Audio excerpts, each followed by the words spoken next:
What is up, my dudes? Today I'm going to show you how to retrofit a Chamberlain belt. Say what? So yeah, you can see right there we got a Chamberlain Whisper Drive. Take a look. It's got a jacked up belt. I just went to Lowe's or Home Depot, but in this case I went to Lowe's.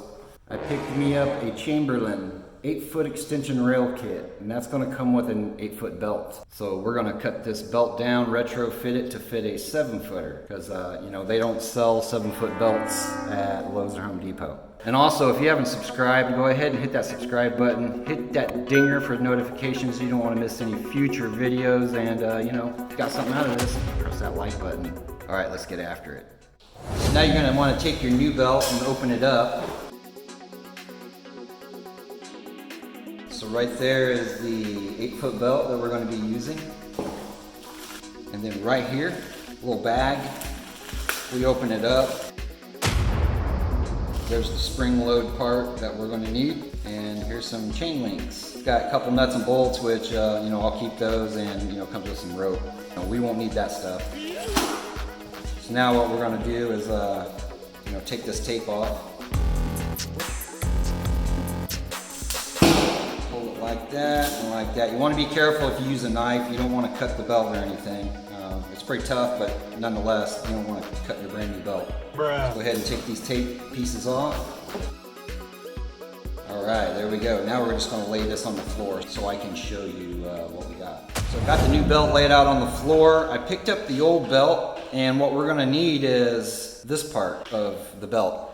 So we're going to want to take this chain link off, and I just use a straight screwdriver. Stick it underneath that end and pop it up. Just pop one end up like that. Go ahead and take it off. There's one piece. Second piece. And last but not least, the threaded bolt part.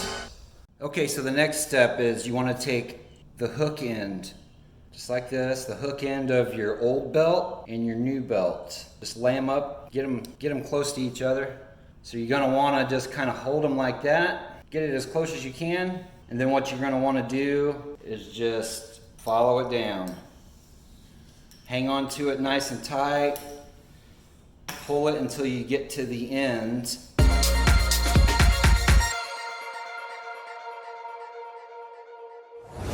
See, here's the new belt. This is where the old belt stops. So yeah, it's definitely an 8-foot belt is way longer. So now what you're going to want to do is the belt stops about right there on the existing belt. Not up here, but right in that area. So that's where you're going to want to cut off the new belt. I use cable cutters because it's super hard to cut with anything else because there's steel cable running inside these belts. So a pair of scissors isn't going to cut it. I use cable cutters. So I just get it to where I can see I need to cut the belt. One cut, flip it over, 2 cuts. So there we go. So now we're totally done with that old belt, and we can just throw it away, get rid of it. We're just going to kick it outside. And we are left with our new belt. We're going to take the end that we cut off. That's the end that we're going to be working with. And what we're going to want to do is we're going to want to take this piece off, the end of it. And I'm going to show you how to do that. I like to get a pair of trusty old vice grips and just lock it on the end of this. Just like that. We're going to lay it on the floor. I like to use a wood chisel. This is, you can see it's all beat up, but it does the job for me. But you know, you want like a nice flat end, and you're gonna need a bam bam. What? Hammer. So now what you're gonna do is the edge of that, you're gonna stick. We're gonna pry that edge up just a little bit right in there. See what I'm doing? Stick that right in there like that, and you're gonna smack it with the hammer. The vice grips are to hold it. Word up. I like to just put my foot on it to stabilize it, just like this. A couple of little taps.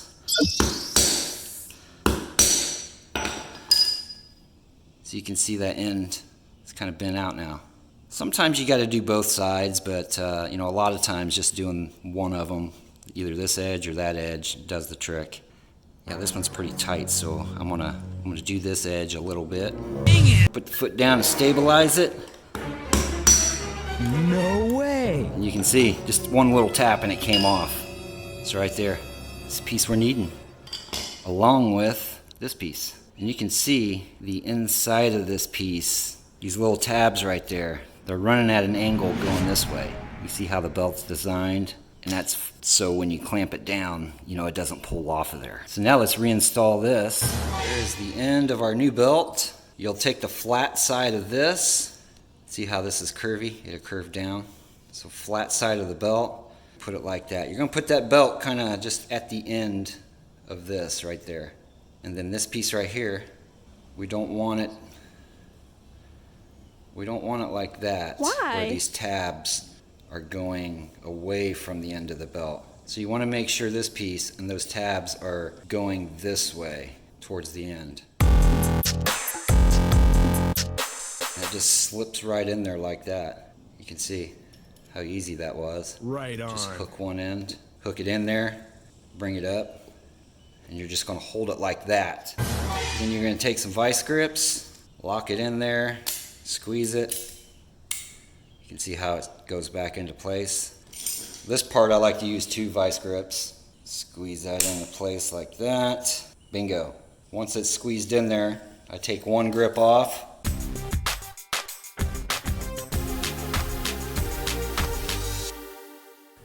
Both sides. That's so cool.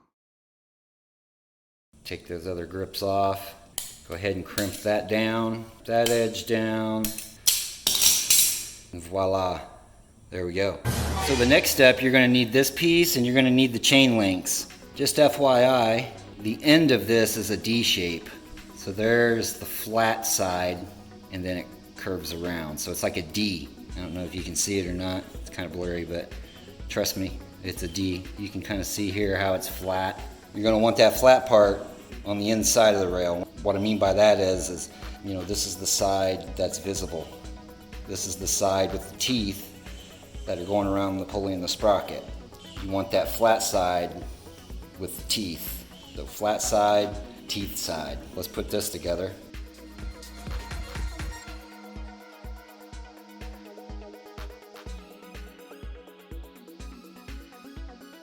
And bingo, there it is. Now we can go and reinstall this on the opener. So when you put the belt back together, you're gonna wanna make sure that the opener settings inside the machine are in a down position. And I'm gonna show you how you know that they are in a down position. We'll plug it back in. Okay, let's see if this thing's in a down position or an open position. And here's how I do it. I press the button. I go over to the door.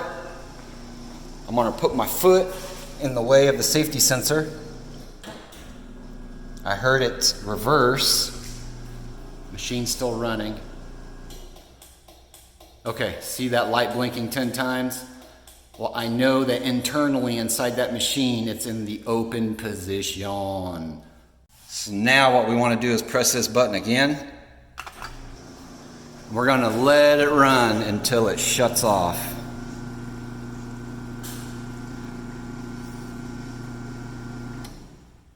Perfect. Now I know it's in a down setting inside this machine. Let's go ahead and unplug it again.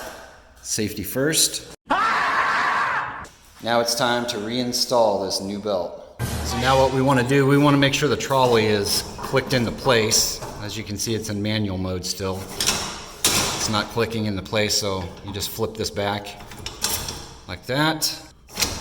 Pull this piece back until you hear it snap into place. Engage. Now you're gonna take your new belt, you're gonna take the end with the hook.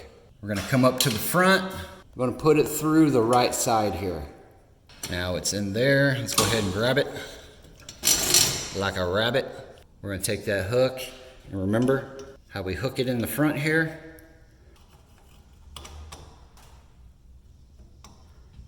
All right, there we go. Now that's all hooked up.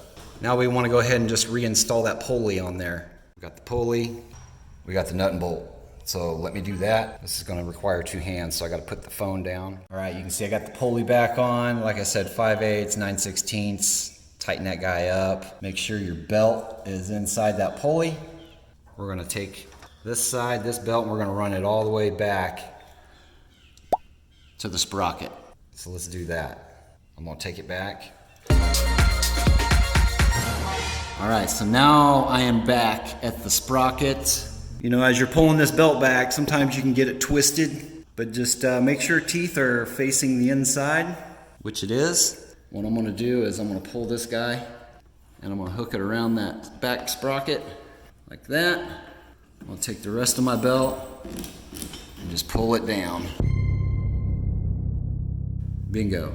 Now we got it wrapped around there. You can actually take this belt and pull it and kind of get it snug, a little tighter.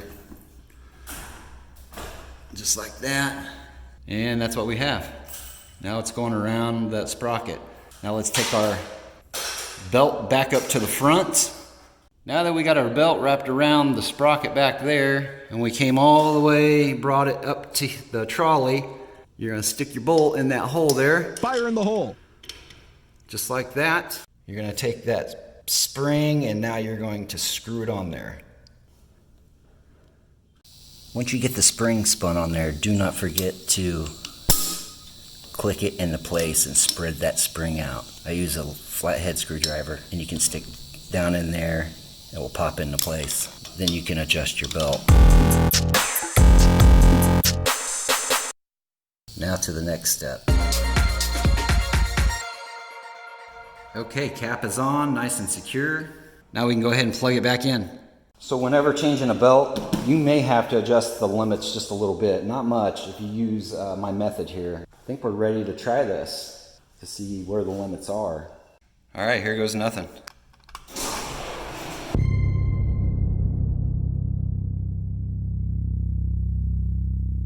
Ooh, looks like it's going up a little too high.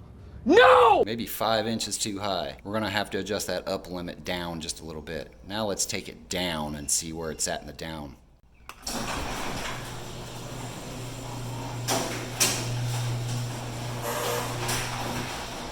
And yes, this garage door is in bad shape. Well, it stopped. It's against the floor. We could make it just a little bit more snug at the floor. You're going to want to find the limits, which the limits are going to be opposite side of the antenna. So here's the antenna on this side. We're going to come to this side, flip it down. You're going to see down and up. That's down travel, up travel. Well, if you remember, it was going up too high. So what we want to do is go counterclockwise about 1 full revelation to make it stop just a little sooner. You got to kind of fish for it sometimes. There it is. So 1 full revelation. Now let's run it back open and see where it stops.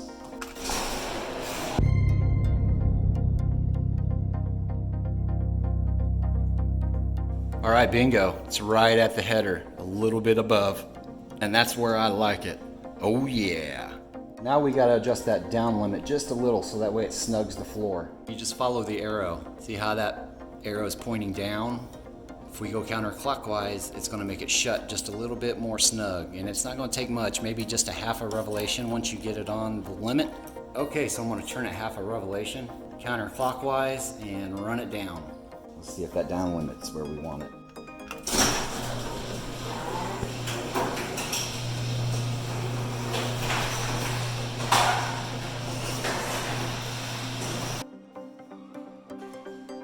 All right, there we go. I think that's good.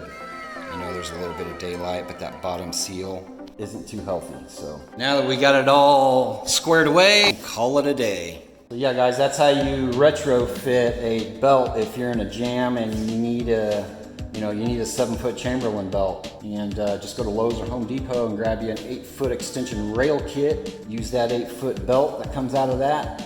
Retrofit, cut it down to fit a 7-footer, and there you go, job done. They're gonna be happy that they're gonna be able to show this house tomorrow with a working garage door. Peace out, thanks for following along. See you on the next one. Woo! So that piece that you cut off the 8-foot belt measures 24.5 inches. So 24.5 inches, you can just cut off the end of the new belt, and that's gonna get you